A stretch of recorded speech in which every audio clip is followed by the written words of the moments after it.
সমাজ মাধ্যমে ঘোরাফেরা করছে একটি ভিডিও। সেই ভিডিও দেখা যাচ্ছে তৃণমূলের দেবাংশু ভট্টাচার্যকে। তিনি একা নন, তার হাতে রয়েছে রাজ্যের মুখ্যমন্ত্রী মমতা বন্দ্যোপাধ্যায়ের একটি পুরনো ছবি। একটি গান বাজছে, মা গো ভাবনা কেন, আমরা তোমার শান্তিপ্রিয় শান্ত ছেলে। আর সেই গানে লিপ দিচ্ছেন দেবাংশু ভট্টাচার্য নিজেই।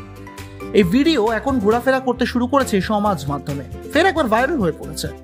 নেটিজেনদের মুঠোফোনে ঘোরাফেরা করছে সেই ভাইরাল ভিডিও। এই ভিডিওর সত্যাসত্য যাচাই করেনি এক ঝলকে মিডিয়া। কি রয়েছে সেই ভিডিওতে দেখুন আরেকবার।